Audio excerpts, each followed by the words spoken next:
Astaghfirullah. Bismillahirrahmanirrahim. Assalamualaikum warahmatullahi wabarakatuh.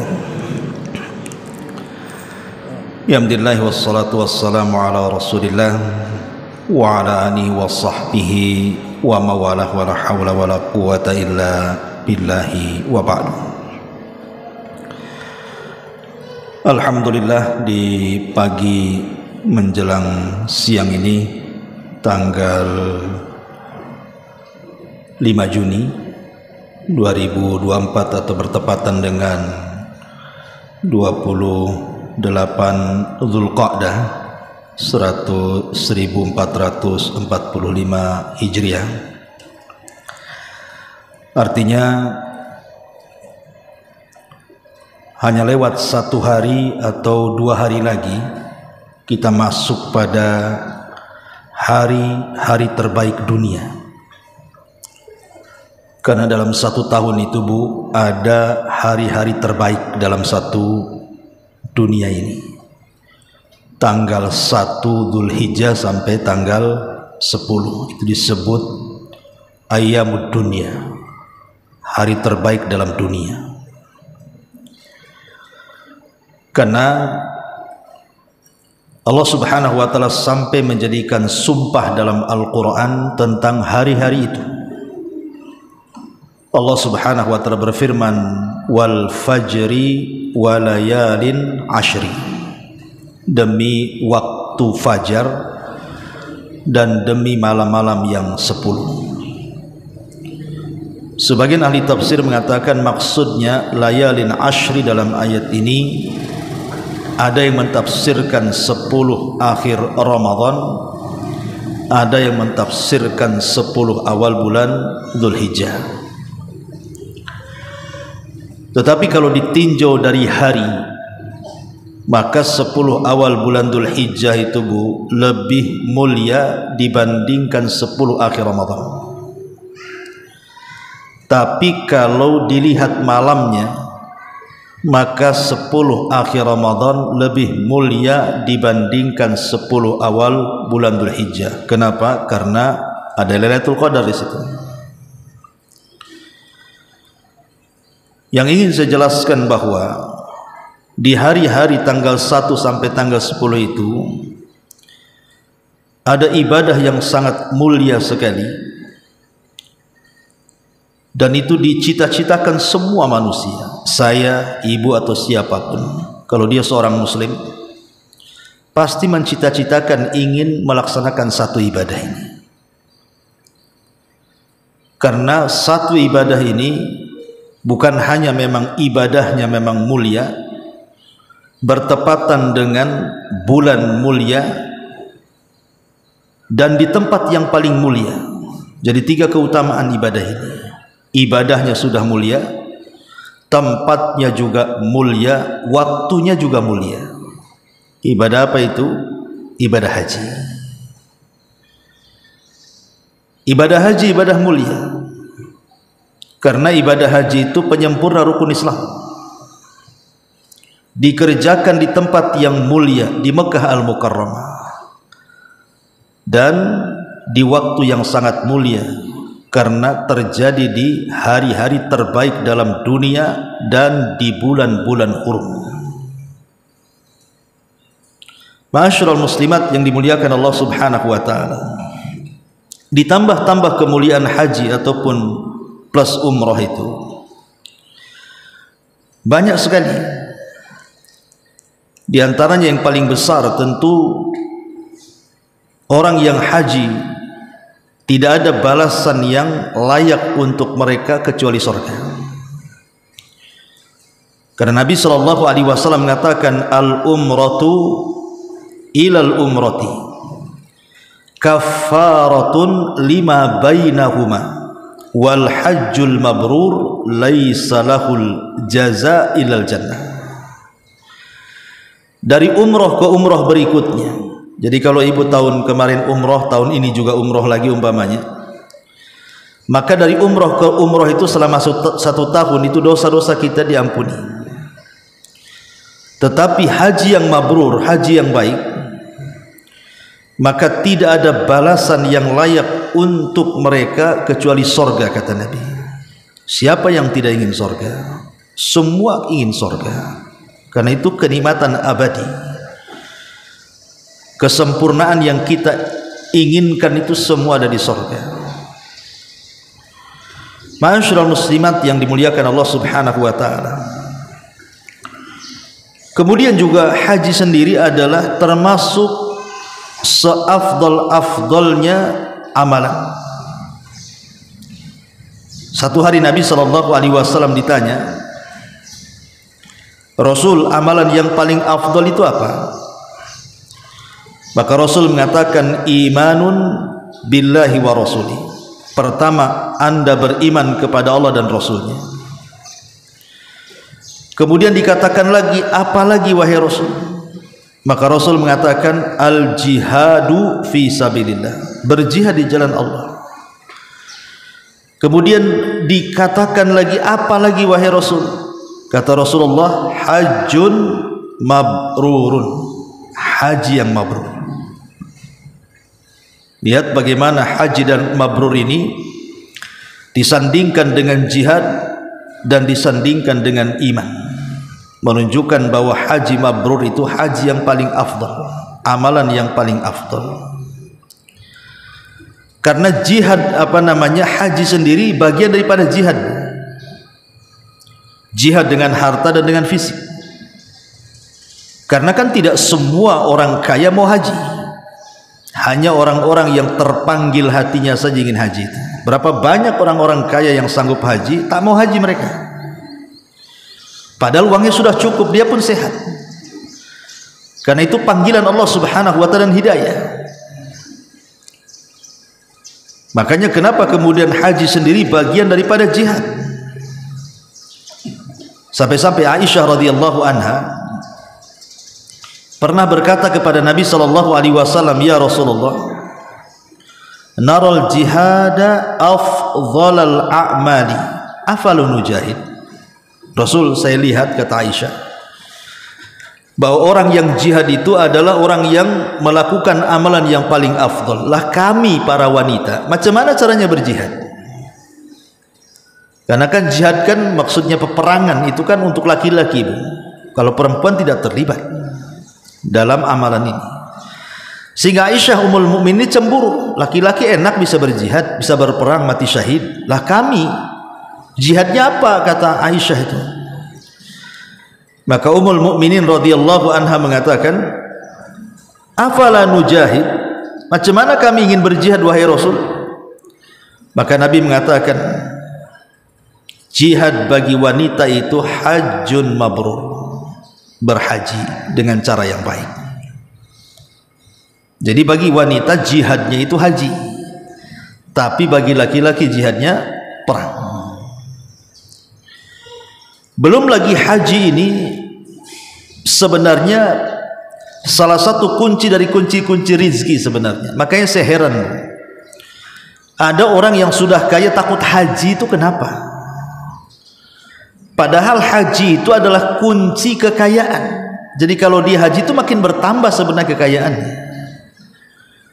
Karena Nabi sendiri yang menjamin tentang hal itu. Kata Nabi SAW, tabi'u bainal haji wal umrah fa innahuma yanfiyanil faqra. Ikutilah haji dengan umrah, kata Rasul, karena keduanya bisa menghilangkan kefakiran. Jadi haji dan umrah itu sebab daripada sebab-sebab pintu-pintu rizki terbuka sebenarnya. Jadi jangan takut kalau umpamanya ada uang, berangkat. Kalau tidak bisa haji umrah, insya Allah Allah akan ganti itu uangnya. Toh juga uang yang ada di kita juga uangnya Allah kan gitu. Pasti Allah akan ganti. Tapi terkadang sifat bakhil itulah yang menghadang orang itu, akhirnya tidak mau berangkat, terlampau banyak dipikir. Padahal haji sendiri, Ibu, itu salah satu penyebab orang itu akan mendapatkan jaminan dari Allah, jaminan keselamatan dunia dan akhirat lagi. Kata Nabi SAW, thalathatun fi dhamanillah. Ada 3 kelompok berada dalam jaminan Allah. Kemudian Nabi SAW menyebutkan, rajulun kharaja ila masjidin min masajidillah, seseorang yang keluar dalam rangka beribadah ke masjid dari masjid-masjid Allah. Wa rajulun kharaja ghazian fi sabilillah, dan seseorang yang keluar perang melawan musuh-musuhnya di jalan Allah. Wa rajulun kharaja hajjan, dan seseorang yang keluar untuk melaksanakan haji. Lihat di sini.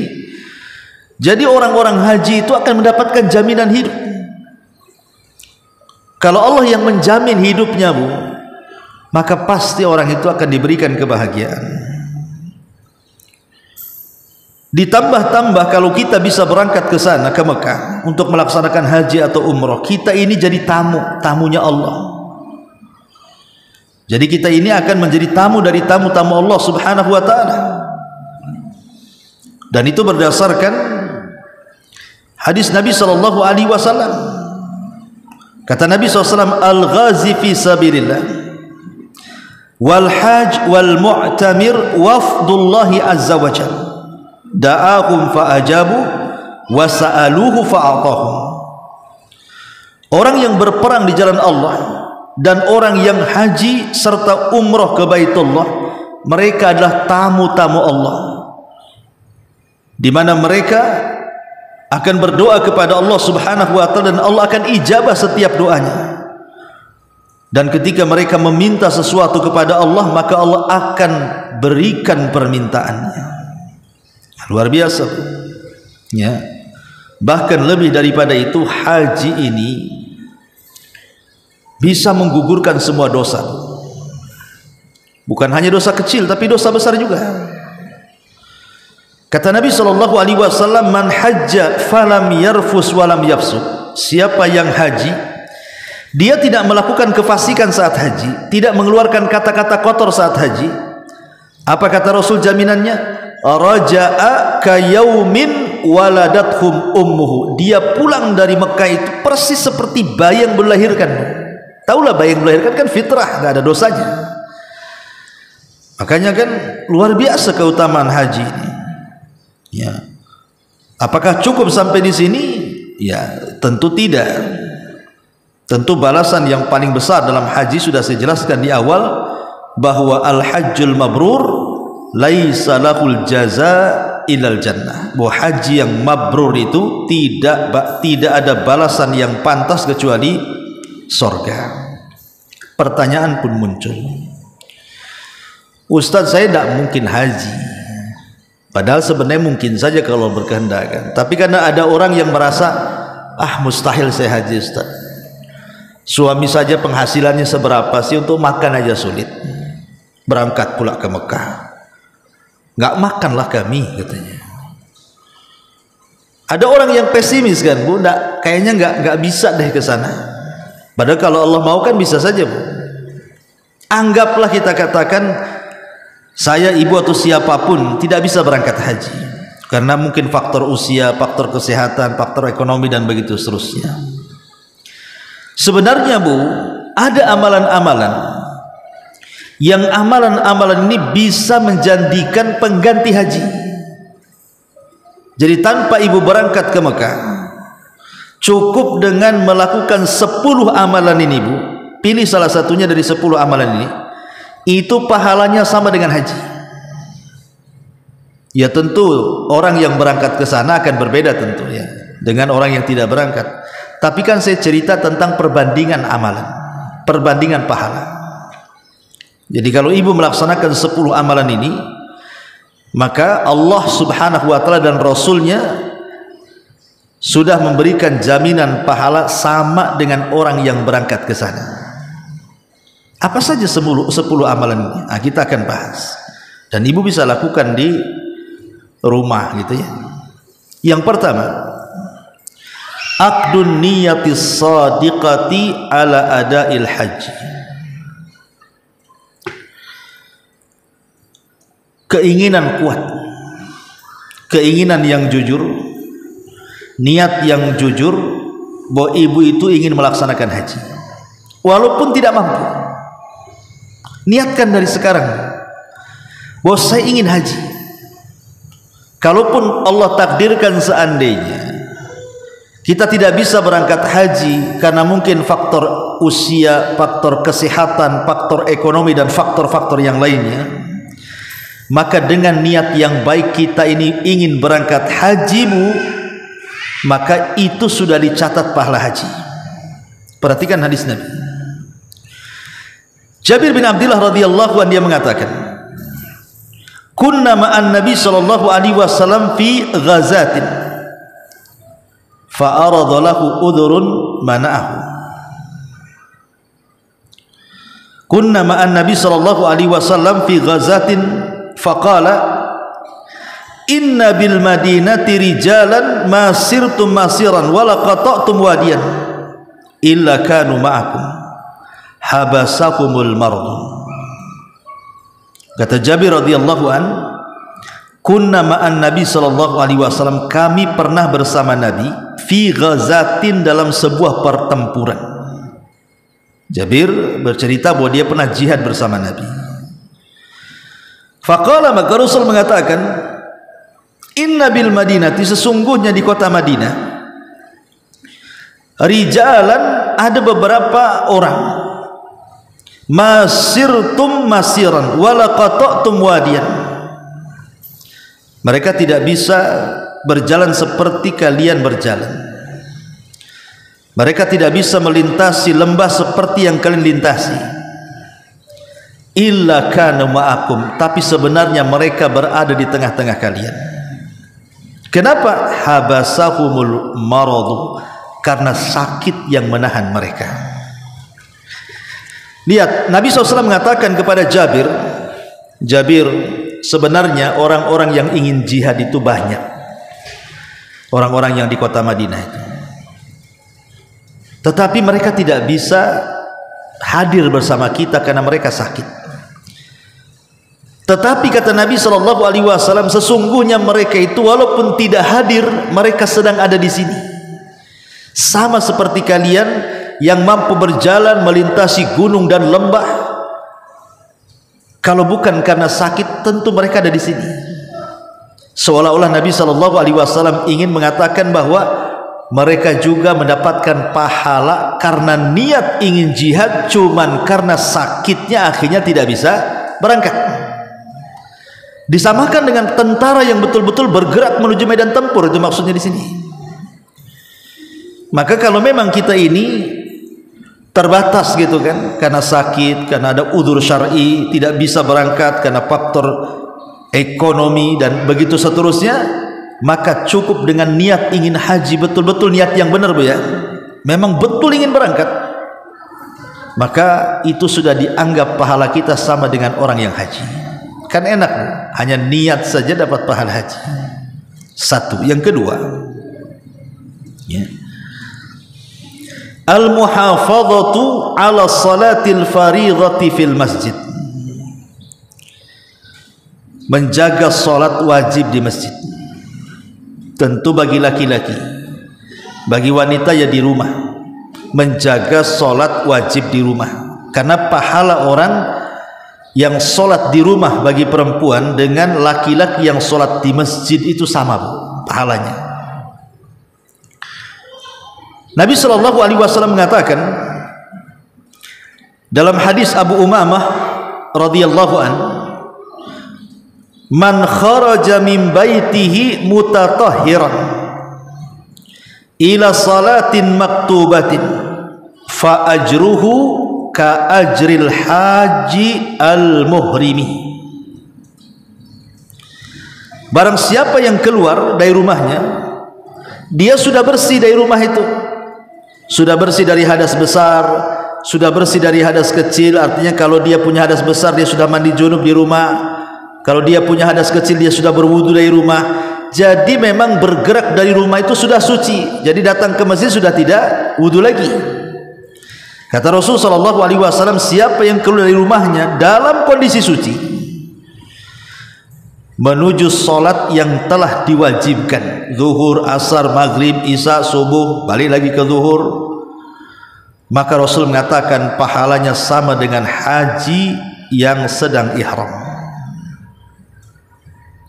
Lihat ya. Kemudian kata Nabi SAW, wa man kharaja ila tasbihid duha,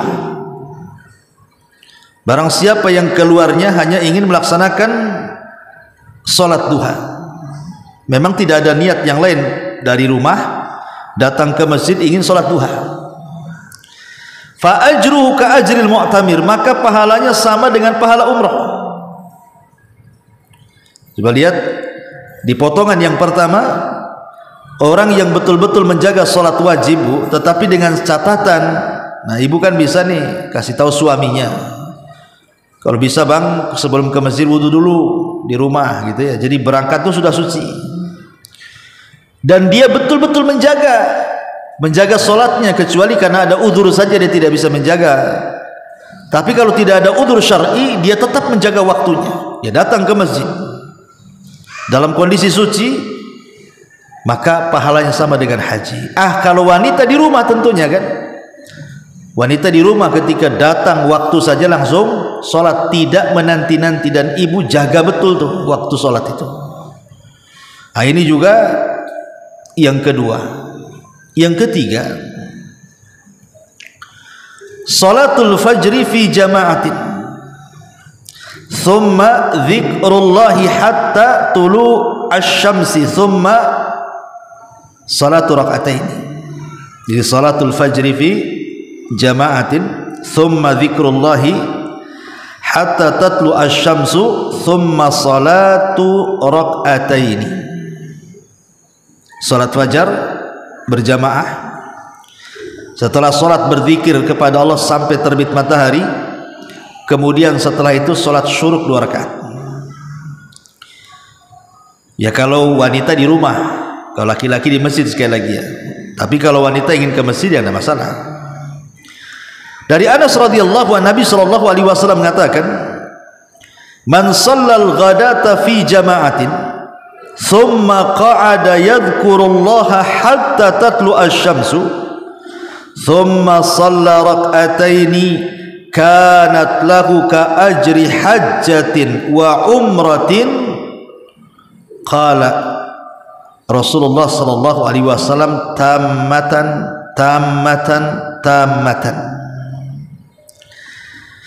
Kata Nabi SAW, siapa yang bergerak menuju salat subuh berjamaah, kemudian setelah salat subuh dia pun duduk berzikir, entah baca Quran, entah membaca doa zikir pagi, kan ada zikir pagi petang itu ya, zikir pagi, entah mendengarkan kajian, mungkin ada kajian di masjid itu, pokoknya intinya berzikirlah, mengingat Allah Azza wa Jalla. Sampai kapan? Sampai terbit matahari meninggi 1 tombak. Kemudian dia sholat syuruk di situ, Bu. Ada yang mengatakan sholat duha yang diawalkan, ada yang mengatakan sholat syuruk. Maka pahalanya sama dengan haji dan umroh secara sempurna,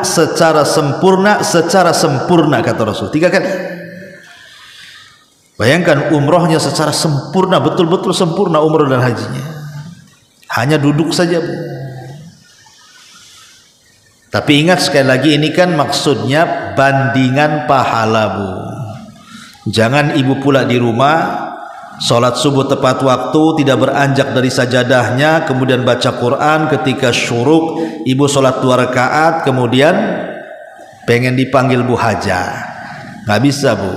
Ya, yang Bu Hajah itu yang ke Mekah.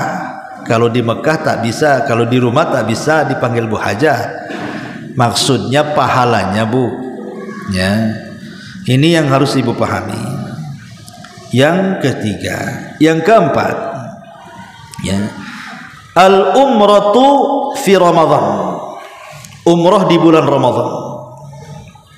Ya, kalau memang pahalanya ingin sama dengan haji, umrah di bulan Ramadan. Kalau umrah itu kan tidak terlalu mahal dan tidak harus menunggu berpuluh-puluh tahun. Yang penting ada duit, cari travel yang terpercaya, cari pembimbing yang memang dipercaya amanahnya sesuai dengan sunnah, ikut. Ya. Kata Nabi sallallahu alaihi wasallam, al umratu fi Ramadan ka hajjati ma'i. umroh di bulan Ramadan kata Rasul sama dengan berhaji bersamaku. Masya Allah ya, sama dengan haji bersama Nabi itu, umroh di bulan Ramadan itu. Bahkan Nabi SAW, tentu kalimat ini sebenarnya ada asbab burutnya. Kenapa Rasul mengatakan bahwa umroh di bulan Ramadan sama dengan haji bersamaku itu? Jadi Nabi SAW pernah berkata kepada seorang wanita Ansor. Ada wanita Ansor namanya Ummu Sinan. Di zaman itu ada seorang wanita Ansor namanya Ummu Sinan. Jadi Rasul mengatakan, ma mana'aki antakuni hajjati ma'ana. Kenapa? Apa yang mencegah kamu? Apa yang melarang kamu? Kok tidak haji bersamaku? Kata Nabi.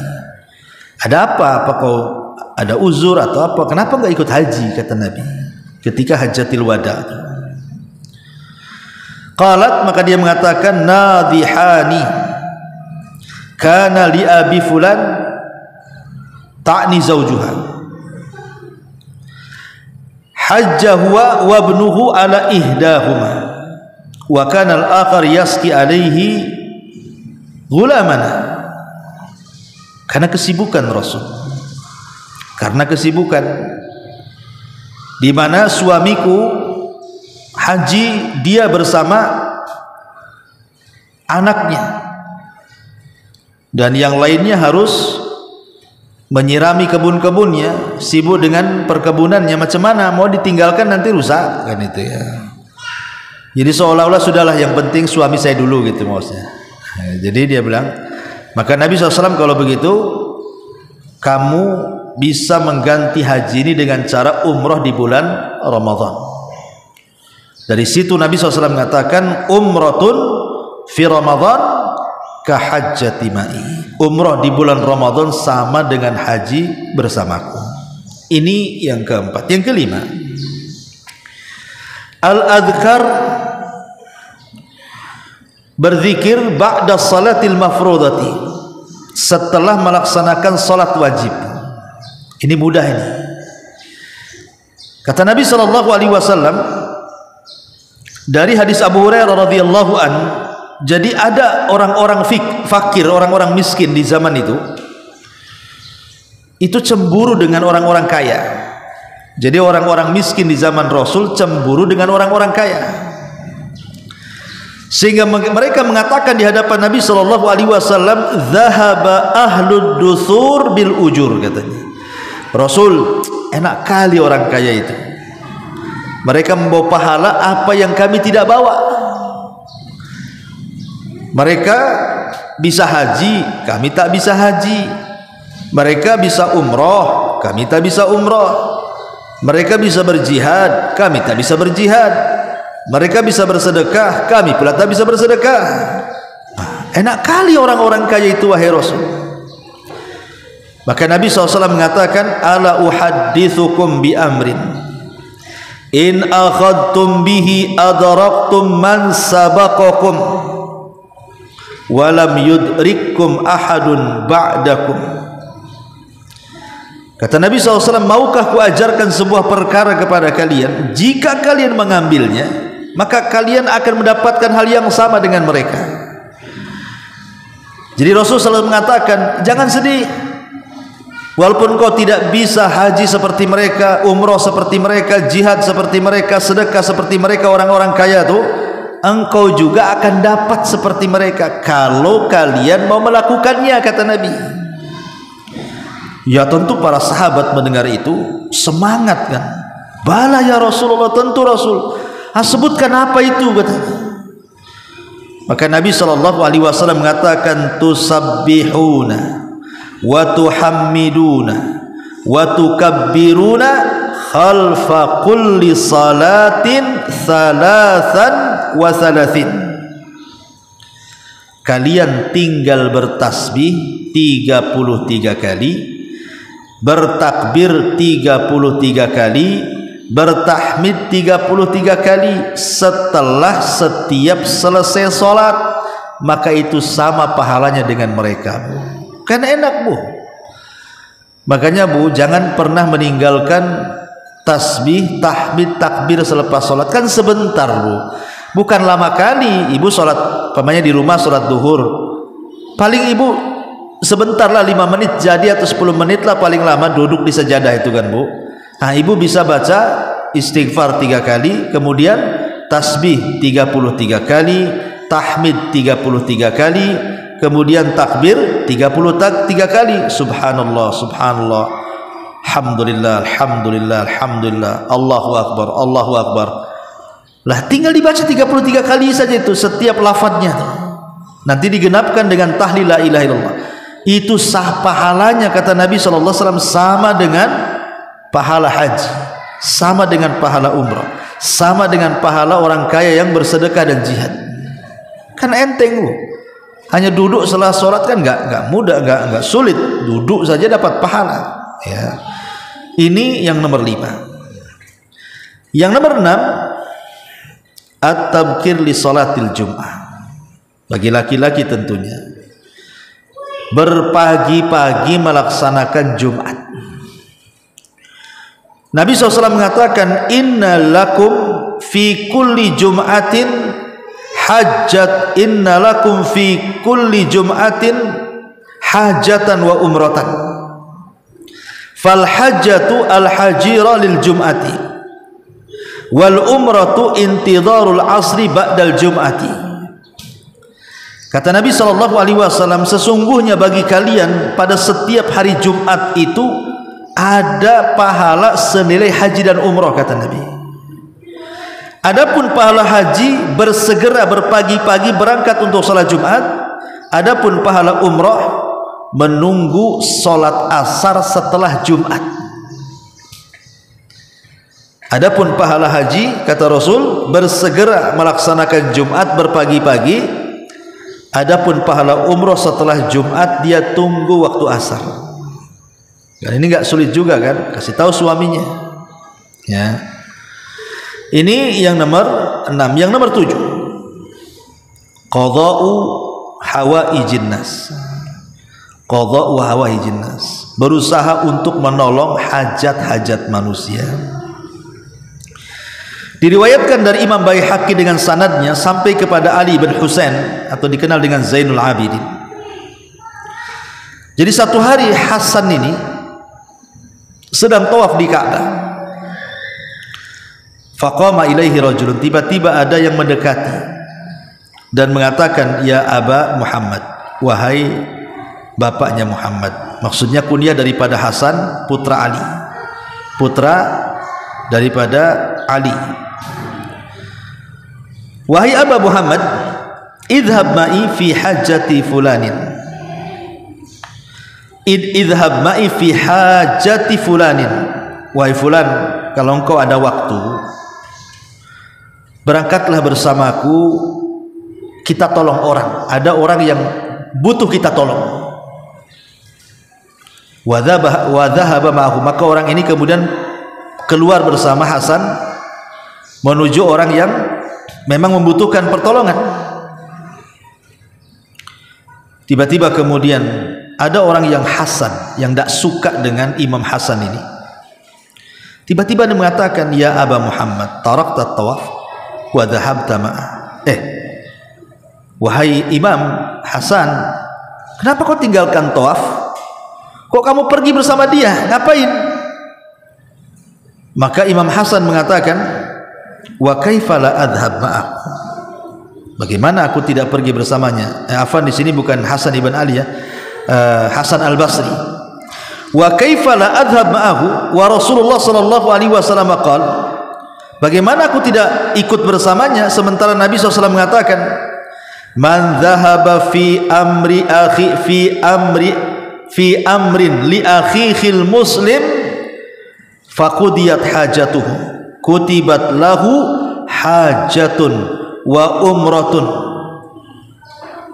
Kata Hasan Al-Basri mengatakan kepada orang yang tidak suka dengan dia, kalian tidak tahu ya, Nabi berkata, siapa yang berangkat dalam sebuah keperluan bagi saudaranya yang muslim, maka dicatat padanya, kemudian dia bisa menyelesaikan hajatnya, maka dicatat padanya pahala haji dan umroh, katanya. Jadi ceritanya gini ya. Jadi Imam Hasan Al-Basri ini itu kan ulama tabi'in Bu, generasi kedua setelah sahabat. Artinya dia mendapatkan zaman keemasan. Jadi dia sedang tawaf. Jadi suatu ketika dia sedang tawaf, tiba-tiba ada orang yang datang menghampiri dia. Wah Imam, ada waktu enggak? Kata Hasan Al-Basri, ada apa? Ada orang yang butuh kamu, butuh pertolongan kamu. Macam mana? Sementara dia sedang tawaf tuh Bu, di Ka'bah tuh. Ditinggalkan tawafnya, langsung ikut orang ini menuju orang yang dimaksud. Lah rupanya ada orang yang tidak suka dengan orang ini karena ngajak Imam Hasan Al-Basri gitu kan. Jadi dia coba berkomunikasi dengan Hasan Al-Basri ini, ya Imam, kok tinggalkan tawaf ya? Kenapa kok ikut orang ini katanya? Maka Hasan Al-Basri mengatakan, bukan begitu. Nabi bersabda loh, barang siapa yang pergi karena sebuah urusan saudaranya yang muslim kemudian hajatnya terpenuhi, maka pahalanya sama dengan haji dan umrah. Jadi kalau seandainya ibu nih ada kawannya yang berhajat sedang sakit, memang butuh biaya kan Bu ya, dan ibu ada keluasan harta ingin nolong, ibu tolong pembiayaannya ke rumah sakitnya, obat-obatan sampai dia sembuh. Maka setelah dia sembuh Bu, ibu dapat pahala haji dan umrah. Walaupun terkadang mungkin ibu tidak mengeluarkan uang banyak, mungkin hanya dibawa ke rumah sakit, mungkin dikasih obat habis 300, anggaplah 500.000 lah habisnya. Habis itu dia sembuh. Coba kalau ibu haji umroh, berapa tuh biaya yang ibu keluarkan kan? Ratusan juta Bu. Tapi cukup 500.000 perak saja membantu saudara yang sedang sakit kemudian sembuh, dibawa ke dokter, itu sudah mendapatkan pahala haji dan umroh. Gitu maksudnya. Nah, ini kan luar biasa. Ini yang ke berapa itu? Yang ke-7. Yang ke-8. Yang ke-6 ya. Sekarang yang ke-8. Birrul walidain. Birrul walidain, berbakti kepada kedua orang tua. Dijelaskan dalam hadis Anas bin Malik radhiyallahu anhu, ata rajulun Rasulullah sallallahu alaihi wasallam, ada seorang laki-laki datang kepada Nabi. Faqala, dia mengatakan, inni ashtahi al-jihad wala aqdir alaihi. Rasul, saya itu pengen jihad, tapi saya kayaknya nggak mampu. Karena jihad ini kan perlu kemampuan Bu, perlu keberanian. Nggak sembarang orang jihad itu, karena berat jihad itu bagi laki-laki, karena taruhannya nyawa masalahnya kan. Maka dia mengatakan, kayaknya aku nggak sanggup walaupun aku ingin jihad.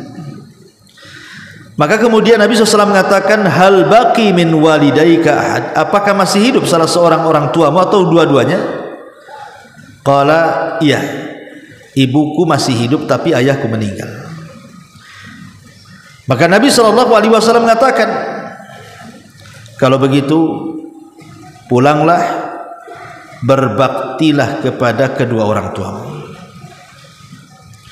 Fa idza fa'alta dzalik, kalau engkau melakukannya, fa anta hajin wa mu'tamir wa mujahid, engkau dianggap dapat pahala haji, engkau dianggap dapat pahala umrah, dan engkau sudah dianggap dapat pahala jihad. Dengan syarat apa? Harus mendapatkan keridhaan orang tuanya. Jadi ketika kita berbuat baik itu memang orang tua redha dengan kita, senang dengan kita, bangga dengan anaknya. Ya. Maka ini juga birrul walidain menunjukkan apa Bu? Pahalanya sama dengan haji umrah, bahkan sama dengan jihad. Kemudian yang ke-9, huduru majalisil ilmi, hadir di pengajian. Ini kayak sekarang ini Bu, ibu kan hadir di pengajian namanya kan. Setiap Rabu ibu kesini gitu kan.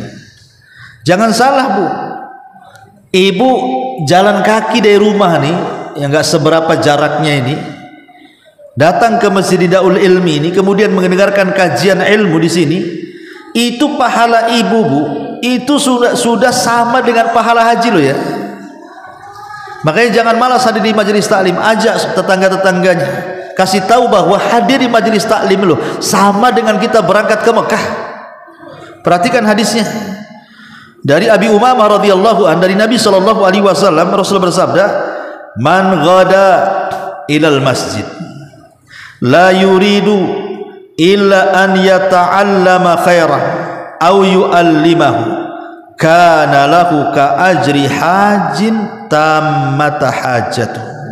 Subhanallah, kata Rasul.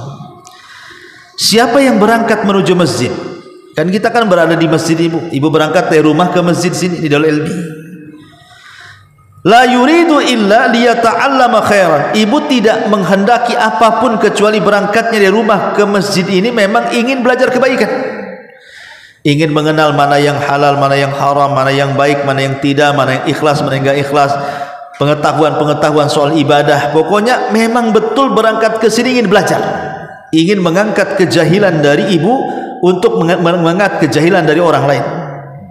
Jadi berusaha tidak mencari kecuali kebaikan saja. Atau ibu yang datang mengajar, seperti saya yang datang ke sini ngajar, atau ibu yang datang belajar gitu ya.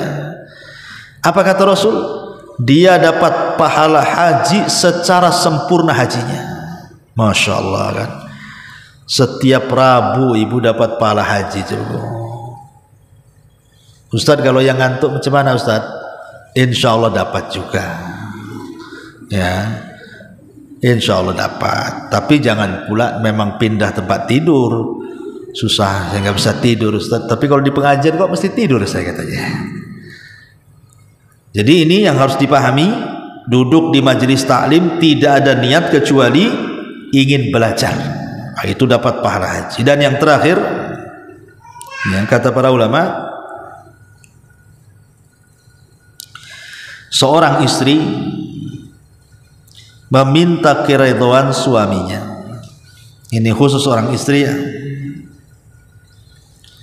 Seorang istri minta keridhaan kepada suaminya. Karena ada hadis Nabi sallallahu alaihi wasallam yang dikeluarkan Imam Baihaqi dan yang lainnya dari Asma bintu Yazid Al-Ansari dari Bani Abdi Ashhal. Jadi Asma bintu Yazid ini satu hari mendatangi Nabi dan dia berada di tengah-tengah para sahabat. Tiba-tiba dia mengatakan, bi abi anta wa ummi ya Rasulullah, inni wafidatun nisa ilaik, demi bapakku, engkau dan ibuku hai Rasul, aku ini utusan wanita datang kepadamu. Kemudian di ujung cerita, wanita ini bertanya soal kewajiban dia kepada suaminya. Apa kata Nabi SAW? Maka mintalah keridhaan suamimu, mintalah keridhaan kepada suamimu, karena sesungguhnya apabila suamimu redha dengan kamu, maka pahala mencari keridhaan suami itu sama dengan haji. Makanya ini penting. Makanya kenapa dalam hadis mengatakan fangzuri aina anti minhu, lihatlah kedudukan ibu dengan suami. Fa innahu jannatuki wa nar, suami itu bisa menjadi sorga bagi ibu, bisa juga menjadi neraka bagi ibu. Kalau suaminya soleh, bimbing ibu kepada yang baik, insya Allah itulah penyebab masuk sorga. Tapi ada suami-suami itu yang toleh, bukan toleh bu. Toleh itu artinya lawan daripada soleh, maksiat kepada Allah, tidak pernah mengarahkan kebaikan kepada suaminya. Ini payah, ini nahkoda ini ngantarkan ke neraka namanya nih. Ibu harus mawas diri, ya, pandai-pandai menjaga diri, walaupun nahkodanya ngarahkan ke neraka, jangan mau. Ibu tetap ngarah ke surga. Jadi inilah 10 amalan yang disebutkan oleh Nabi SAW tentang amalan-amalan yang sebanding dengan haji. Wallahu a'lam bu. Silakan kalau ada yang mau bertanya, kita buka tanya jawab, silakan.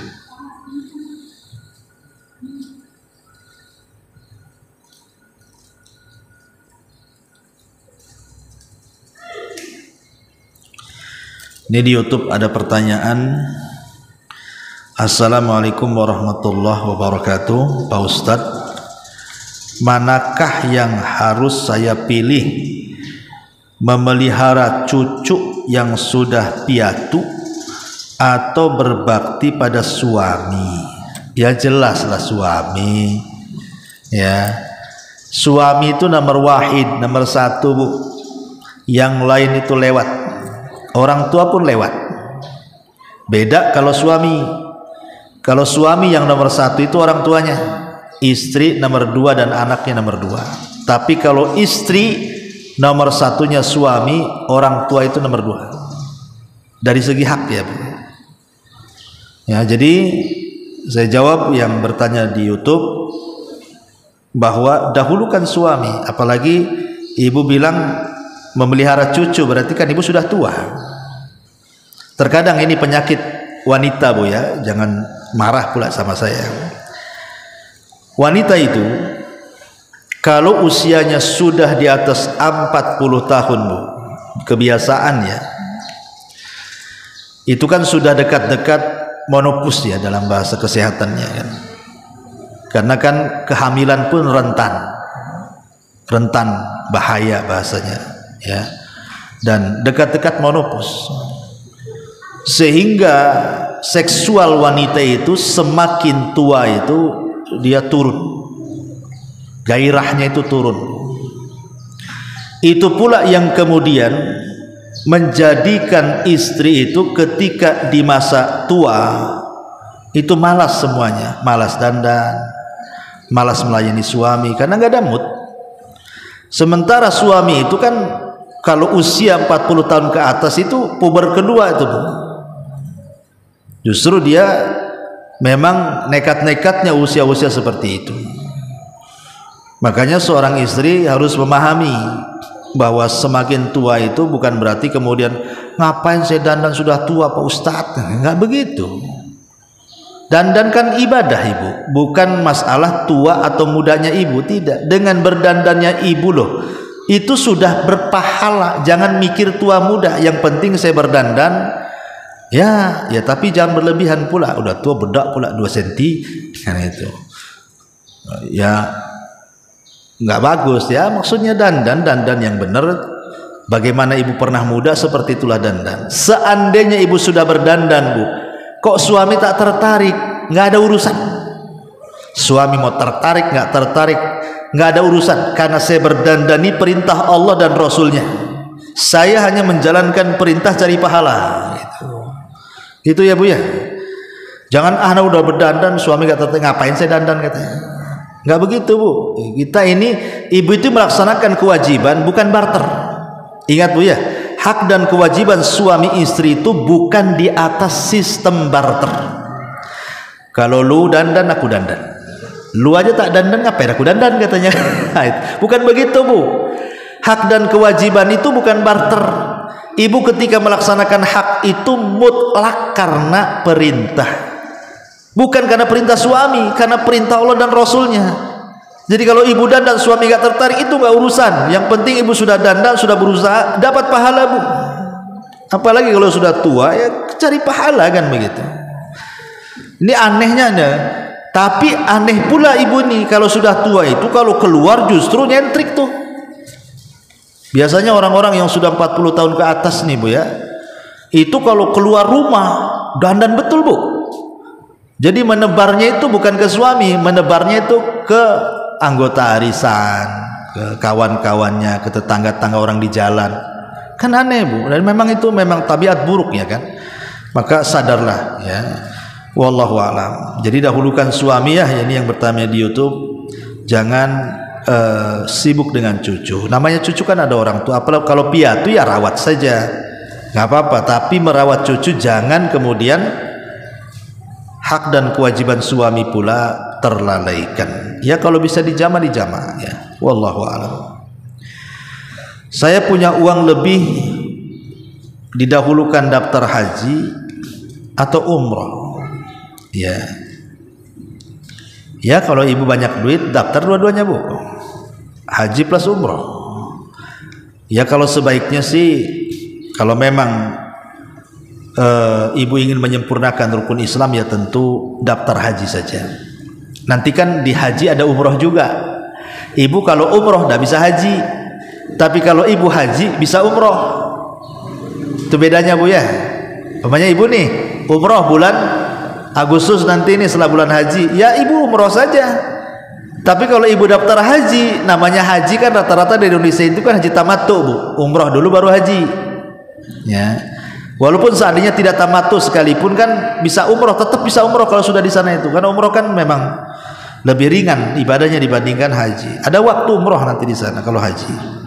Sebaiknya daftarkan haji dulu Bu.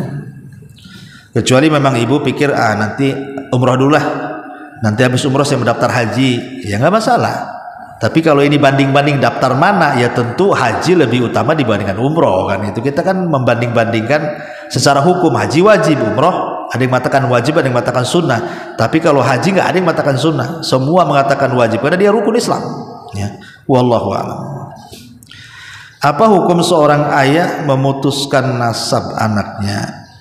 Ibaratkan dia mengharamkan namanya dipakai untuk nasab anaknya sendiri. Oh, nggak boleh, haram.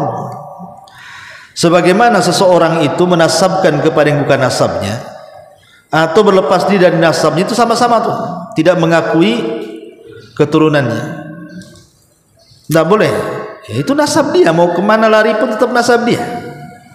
Dan bahaya Bu kalau seandainya seorang itu tidak mengharamkan anaknya sendiri. Anak itu sebuah nikmat Bu.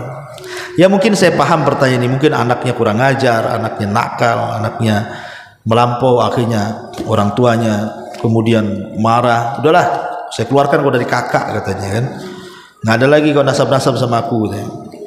Ada orang yang seperti itu kan karena sakit hati orang tua. Tapi bagaimanapun mau dikeluarkan dari kakak sekalipun, kakak itu kan hanya sekedar tulisan-tulisan aja Bu. Tapi kan dia buah hati orang tua. Gimana caranya menghilangkan anak dari orang tua sementara dia darah dagingnya? Nggak akan bisa. Ya, nggak akan bisa. Maka doakan saja kalau memang kasusnya seperti itu, kasusnya karena nakalnya anak, doakan saja. Semoga mereka dapat hidayah. Siapa yang tahu Bu, setelah umpamanya orang tuanya meninggal, anak yang tadi nakal-nakalnya luar biasa itu tiba-tiba taubat pula dia. Mana yang tahu? Tahu mendoakan kita pula. Hidayah itu tidak tahu kecuali Allah.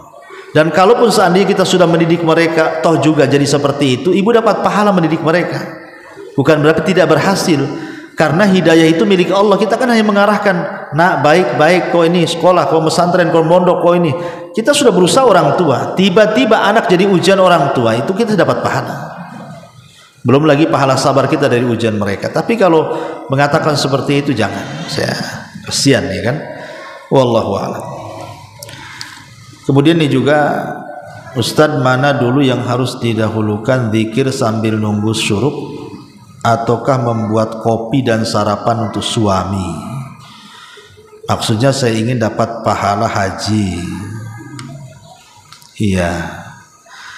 Iya Bu, wallahu a'lam Bu, karena kan hadisnya kan ibu tidak beranjak dari tempat di situ. Dari tempat ibu, umpamanya di rumah itu kan ibu punya mihrab sendirilah. Ibu kalau sholat jangan pindah-pindah Bu, sajadahnya kadang-kadang di dapur, kadang-kadang ruang tamu, banyak kali Bu sholahnya. Jadi di rumah itu anggaplah ibu itu tinggal di kos-kosan. Kalau bisa sajadah jangan bergerak dari situ. Jadi oh saya sholat di sini, sudah di situ saja, jangan dipindah-pindah. Anggap itu mihrab ibu. Lah maksud di sini kalau ibu sholat di tempatnya situ, kemudian berzikir baca Quran gitu ya, kecuali banyak ibu batal wudunya ataupun ada keperluan sebentar gitu kan, balik lagi ke situ, ya enggak apa-apa. Tapi kalau umpamanya habis sholat kemudian ibu sibuk nyiapin sarapan, nyiapin apa semua sampai syuruk baru ibu dapat, nah, itu tidak termasuk Bu, karena konteksnya kan tidak beranjak dari tempat dia sholat di situ. Wallahu a'lam, itu yang saya pahami ya. Ya nanti aja Bu, habis sholat syuruk kan ibu bisa layani suami. Tetapi Bu, bagaimanapun melayani suami tetap lebih wajib dibandingkan mengejar syuruk. Itu harus ibu pahami ya. Ini suami minta sarapan, dek tolong buat kopi, atau kebiasaan ibu, ya itu pahalanya lebih besar melayani suami daripada ibu kemudian ngejar-ngejar pahala haji tapi kemudian suami sakit hati, dapat dosa lah ibu. Ya, cuman sekali-kali lah ngomong sama suami gitu kan, bang dalam sebulan ini kayaknya saya mau haji katanya. Mau haji? Haji kemana? Uang dari mana? Gitu. Ya dalam sebulan tuh mungkin ada satu hari saya tak kasih kopi bang katanya. Saya mau fokus di sejadah saya sampai syuruk. Kan enak diomongkan dengan suami kayak gitu ya. Wallahu a'lam bishawab. Ya ini yang bisa saya sampaikan. Subhanallah bihamdika asyhadu an la ilaha illa anta astaghfiruka wa atubu ilaik. Allahu ta'ala. Assalamualaikum warahmatullahi wabarakatuh.